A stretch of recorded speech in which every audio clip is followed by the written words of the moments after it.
জামাই এখন থেকে বড় সতীনের ঘরে থুতুটাও ফেলতে যাবে না। গাইস, প্রথমে বলে রাখি আজকের ভিডিওটা কেউ স্কিপ করবেন না। আজকের ভিডিওতে আমি আপনাদেরকে এমন কিছু ভিডিও ক্লিপ দেখাবো যেগুলা বড় সতীন আপনাদেরকে আগামী 10 বছরও দেখাতে পারবে না বা তার বেশিও হতে পারে। আর আরেকটা কথাও বলে রাখি গাইস, জামাই এখন থেকে বড় সতীনের ঘরে থুতুটাও ফেলতে যাবে না। একটু পরে সব বিস্তারিত জানতে পারবেন। আর এইদিকে আমাতুর রহমানকে দেখেন গাইস, কাজী নজরুল ইসলাম হয়ে গেছে, ওরে পুরাই কাজী নজরুল ইসলামের মতো লাগতেছিল। যাই হোক, এবার ব্লগ শুরু করা যাক। হ্যালো এভরিওয়ান, আসসালামু আলাইকুম, welcome back to my another new blog. তো গাইস, এই যে ফার্স্টে আমি দেখাইতেছিলাম বড়ই কাটাগুলা, কারণ আমার যারা হচ্ছে কমেন্ট বক্সে এসে নেগেটিভ মন্তব্য করে, আমার মনে হয় তাদের ঘাড়ে মনে হয় ভূত চাপছে। তো ভূত আমি শুনছি যে গ্রামে বলে থাকে বড়ই কাটা দিয়ে পিটাইলে নাকি ভূত চলে যায়। তো আমিও ভাবতেছি এদের ঘাড়ে যেহেতু ভূত চাপছে, একটু বড়ই কাটা দিয়ে যদি চেষ্টা করি তাহলে মনে হয় ভূতটা দূর হবে। আর আমার কমেন্ট বক্সে এসে এভাবে নেগেটিভ মন্তব্যগুলো করবে না। আসলে কি জানেন গাইজ, যেগুলো হচ্ছে বড় সতীনের পক্ষ ধরে আমাকে এসে নেগেটিভ কমেন্ট করে কয়েকটায়, ওদের ওই যে বড় সতীনের মতোই অবস্থা, ঘরের কারোর সাথে হচ্ছে মিলামিশা থাকতে পারে না। এখন ঘরের কাউরে হচ্ছে ফিরে কিছু বলতেও পারে না, সইতেও পারে না। সেই জ্বালা যন্ত্রণাগুলো আমার কমেন্ট বক্সে আইসা মিটায়। নিজেদেরকে অনেক মহান মহৎ কিছু প্রতিষ্ঠিত করতে চায়, যেমনটা বড় সতীন করতে চায় আর কি। তো যাই হোক গাইস, বড় সতীনের তো এতদিন অনেক লাফালাফি দেখছিলেন, আমার পিছনে পড়ে থাকাও দেখছিলেন। তা আমি বলছিলাম যে ওর সময় ঘনাইয়া আসতেছে, মানুষের সময় শেষ হয়ে গেলে একটু বেশি লাফালাফি করে, তো বড় সতীনও সেটাই করতেছিল। এখন বুঝতেছে আর কি আমার পিছনে লাগার ফল খুব একটা ভালো হবে না, বড় সতীনকে আগেই বলছিলাম।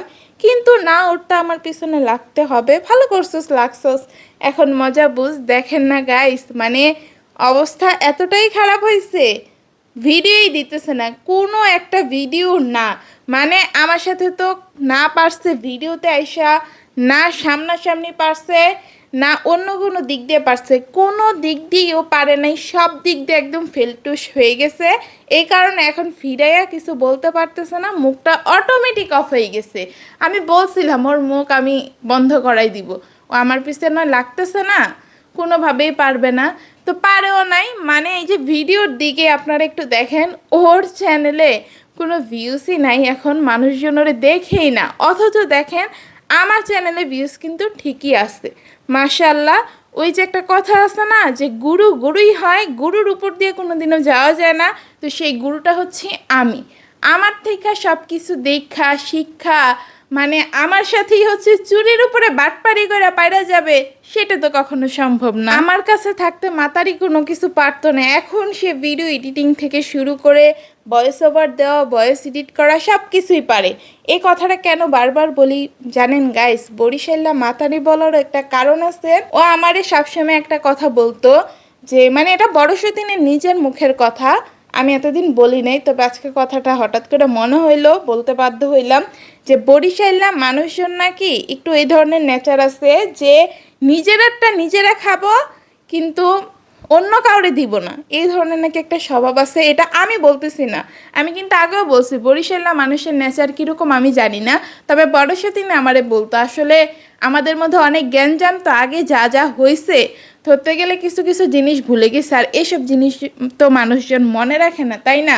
যেগুলো হচ্ছে মনে করেন যে অনেক বেশি মেমোরেবল, ওইগুলো মানুষজন মনে রাখে। তো আজকে হঠাৎ করে কথাটা মনে হয়েছে যে বড় সতীন আগে বলতো, ওর দাদাও নাকি সবসময় এই কথাটা বলতো যখন ওরা ছোট্ট ছিল অনেক, যে নিজেরাটা নিজেরা খামো, মানুষটা দিমু কেন। তো বড় সতীনের আসলেই আমার শাশুড়ি মা ভুল বলে না যে বরিশাল্লা মানুষদের একটু বরিশাল্লা থাকে, যে যেই জায়গা তার ওই সেই জায়গার একটা নেচার অবশ্যই থাকে। বড় সতীন এরকম নিজেরটা নিজেই কিন্তু খায়, কাউরে দেয় না। জামাই ভাগ করার জন্য সতীন আনছে ঠিকই, কিন্তু এখন সতীন আইন না, সতীন আর তার ভাল লাগে না গাইস। সতীন নাকি তার কাছ থেকে জামাই চুরি করে নিয়ে যায়, সে আবার আমারে বলে আমি নাকি জামাই চুরবেরি। ভাই, তোর জামাইয়ের ভাগ তুই দিছস, তোর জামাইয়ের ভাগ তুই না দিলে আমি কেমনে তোর জামাইয়ের ভাগটা নিতাম তুই বলতো? আর তোর জামাই তো এমন না যে সে আমারে পছন্দ করে বিয়ে করে আনছিল। তুই নিজ থেকে সংসারে সতীন আনছিলি না? তোর জামাই আমার সাথে কথা বলছিল না আমি তোর জামাইয়ের সাথে কথা বলছিলাম? আমরা দুইজনই মনে করেন যে গাইস আলাদা গ্রহের মতো ছিলাম, আমার হাজবেন্ড আর আমি। তো সেই জায়গা থেকে মানে সংসারের একটা সূচনা শুরু করাইছিল কিন্তু বড় সতীন। অথচ দেখেন এখন নিজেরটা নিজে খাবে দীক্ষা জামাই নিয়ে দরজা আটকে বসে থাকে, জামাই যা আনে সব কিছু একলা ভোগ করতেছে। অথচ ওই বলে যে আমার জামাইয়ের হক আমি যেমনি মন চাই এমনি নিব, এটা নিয়ে ওর কোনো সমস্যা নাই। অথচ আমার উপর আমার জামাইয়ের হক পালনীয় করতে দেয় না। যাই হোক, সময় ঘনায় আয়সা পড়ছে বড় সতীনের, এত কথা বইলা লাভ নাই। ওর লাফালাফি দিনও শেষ, মুখও বন্ধ হয়ে গেছে, আর জামাই আমার কাছে ফিরে আসবে 100% গ্যারান্টি। গাইস, রিসেন্ট যেই পরিমাণের গরম পড়তেছে, এই গরমে মানে মানুষজনের টিকে থাকা বড় দায় হয়ে যাইতেছে।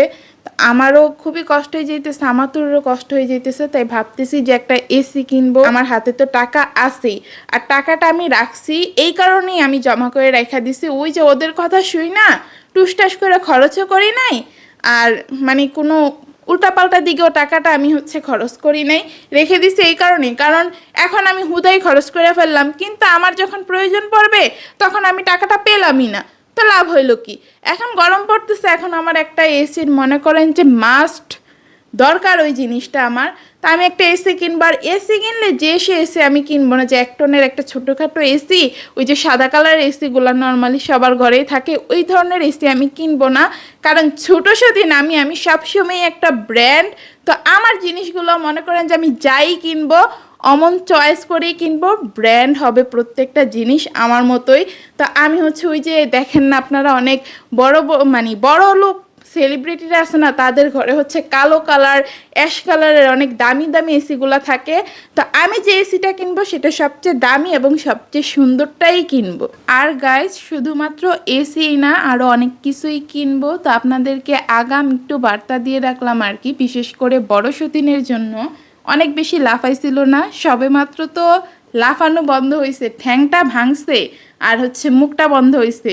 ভবিষ্যতে আরো অনেক কিছু হবে, এটাই ওরা আগাম বার্তা দিয়ে রাখলাম, যাতে যদি সাহস আসো মনের মধ্যে, সাহসটা যাতে না আনে, তাহলে মানে আরো অনেক কিছু ওরে দেখতে হবে ভবিষ্যতে। আর গাইস, ভাবতেছি কিছু কেনাকাটাও করব সবার জন্য, কারণ অনেক দিন হয়ে গেছে কোনো ধরনের কোনো শপিং করা হয় না। সব জামা কাপড় আমারও পুরানো হয়ে গেছে, আর আমার তোরে তো ধরতে গেলে জামা কাপড় নেই বললেই চলে। ওর বাবা থাকতো, ওর বাবার আমি অনেক বলছিলাম যে আমাতুর রহমানের ঘরে পরার মতো জামা কাপড় একদমই নাই, ধরতে গেলে নাই।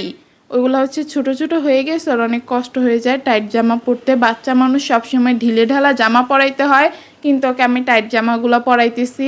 ওরে কয়টা বাসায় পরার জন্য নর্মাল জামা কাপড় কিনে দেন, কিন্তু সে আমারে কিনে দেয় নাই। তা এখন কি আর করার, তা আমার মেয়েদের শপিং করে দিতে সমস্যা কি?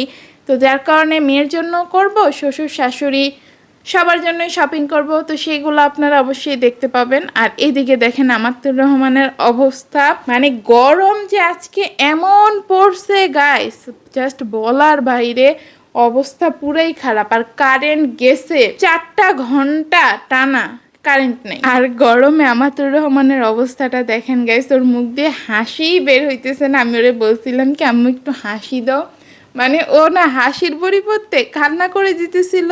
তারপরে ওর নজর গেছে যে আমার থুতনিতে একটা ব্রণ বাইর হয়েছে। আসলে এটা ব্রণ না গাইস, এটা আমি জামাইয়ের যে ভালোবাসা পাবো, এগুলো জামাইয়ের ভালোবাসা, মানিক বলে আর কি। তো মানিক বের হয়েছে, জামাইয়ের ভালোবাসা পাওয়ার আগাম বার্তা। সবাই দোয়া করবেন, আমাতুর রহমানের জন্য দোয়া করবেন। মাইয়াটা আমার মানে গরমে একটা কথা বলে পেতা পেতা হয়ে গেছে আমাদের গ্রামে। আমাতুর রহমানের অবস্থা এমন পুরো পেতা পেতা হয়ে গেছে। আর যেটা বলতেছিলাম গাইস, আমি নতুন খাট কিনবো, এসি কিনবো, শপিং করব সবার জন্য, আরও অনেক কিছু টুকিটাকি ঘরের জিনিস কিনবো, ঘরটা সুন্দরভাবে সাজাবো। তো আমার জামাই শুধু শুধু বড় সতীনের ওই বস্তি রুমে গিয়ে কেন পড়ে থাকবে একটু বলেন তো, এই গরমের মধ্যে, গরমে সিদ্ধ হওয়ার জন্য? আর এসি কেনার পিছনে আরও একটা কারণ আছে গাইস, আমার জামাইয়ের কিন্তু এসি অনেক বেশি পছন্দ। আর এই জিনিসটা আমি টের পাইছিলাম নর্থ সাউথ ইউনিভার্সিটিতে তাকে ভর্তি করানোর দিন যখন গেছিলাম, সেইটা দেখে। মানে নর্থ সাউথ ইউনিভার্সিটিতে তো মনে করেন যে সব জায়গায় এসি লাগানো, এমনকি আপনি করিডোর দিয়ে যে হাঁটবেন সেখানে পর্যন্ত এসি লাগানো, তো সব জায়গায় মনে করেন যে বেশ আরাম লাগে। আমার জামাইয়ের অবস্থা এমন হয়েছে, মানে ভর্তি শেষ, আমরা চলে আসব, সে হচ্ছে ভার্সিটি থেকে বেরই হইতে চাইতেছিল না, বাসায় আসতেই চাইতেছিল না। বলে কি যে এত আরাম লাগতেছে আমার ভার্সিটির ভিতরে, প্রত্যেকটা জায়গায় হচ্ছে এয়ার কন্ডিশনার লাগানো, আমার মানে বাইরে বের হতে ইচ্ছে করতেছে না এই গরমের মধ্যে। মানে অনেক বুঝে শুনে হচ্ছে তারা আনতে হয়েছে। তো এবার আপনারাই বুঝেন যে আমি যদি এসি আনি তো বড় সতীনের রুমে তো জামাই জীবনেই মানে সিদ্ধ হওয়ার জন্য যাবে না। আর অলরেডি বড় সতীনের কান পরানি শোনাও কিন্তু জামাই বাদ দিয়ে দিচ্ছে, কারণ বড় সতীন ভিডিও দেখ বা না দেখ আমার জামাই কিন্তু অবশ্যই ভিডিও দিত। কারণ তার বড় বউ তার কানের কাছে আইয়া পটর পটর করলে, তারপরে কান্নাকাটি করলে, সেটা তো আমার জামাই সহ্য হয় না। আর জামাই অলরেডি অনেকবারই বলে ফেলছে যে বড় বউ হচ্ছে তার কাছে গিয়ে কান্নাকাটি করে এসব বিষয় নিয়ে। আমি যে আপনাদেরকে বলতাম যে মানে বড় সেদিন হচ্ছে নেকা নেকা কান্না করে, জামাইয়ের কাছে গিয়ে নেকা নেকা কথা বইলা সবাইরে হচ্ছে ভুল বুঝায়, এই কারণে জামাই আমাদেরকে ভুল বুঝে। আমরা তো ওই যে কান্নাকাটি করি না, বড় সতীনের মতো নেকা নেকা কথা বলি না, আমরা তো মনে করেন যে সবসময় স্ট্রিক্ট থাকি, যার কারণে জামাই মনে করে যে আমরা হয়তো বা মিথ্যা বলি আর বড় সতীন সত্য বলে, বড় সতীনের মিথ্যাগুলোরই জামাই সত্য ধরে নেই ওর কান্নাকাটি দেখা। তো যাই হোক, জলযন্ত্র প্রমাণ তো আপনারা পাইলেনি, কান্নাকাটি করে, কিন্তু এখন আর সেই কান্নাকাটিতে কোনো লাভ হইতেছে না।